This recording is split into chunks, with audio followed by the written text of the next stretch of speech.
The signal that shouldn't exist. The war room of the Eternal Dominion, flagship of the Galactic Empire, had never been this quiet.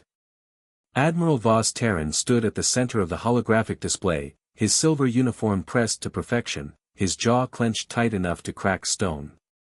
Around him, 40 of the Empire's finest tactical officers stared at the same thing, a blinking green dot on the star map, sitting squarely in the Kethra Nebula. "Run it again," Terran ordered. Lieutenant Priya Mail tapped the console with trembling fingers.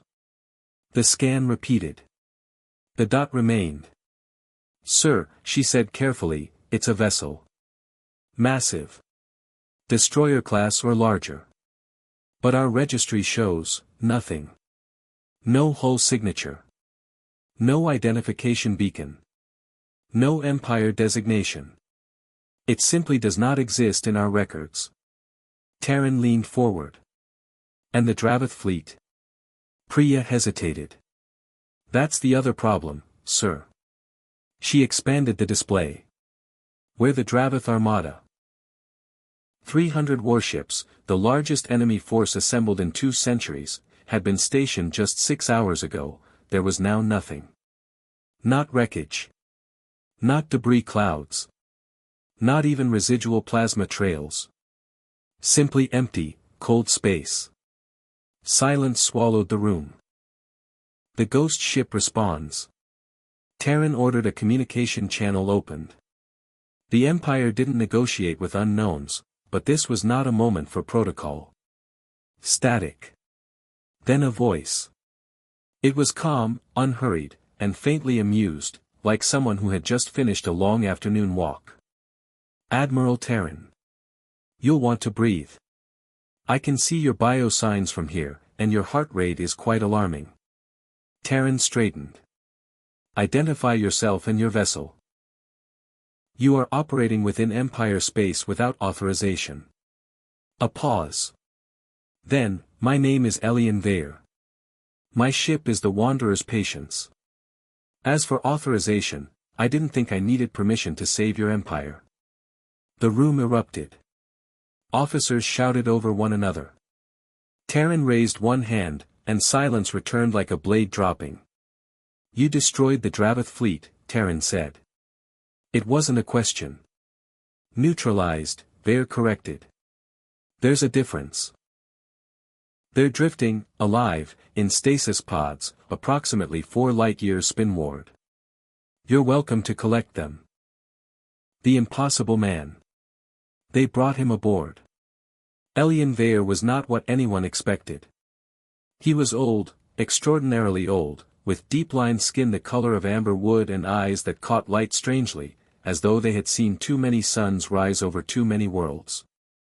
He walked without hurry, nodded at the armed escort around him as though they were old friends, and sat across from Admiral Terran in the interrogation chamber like a man settling in for tea.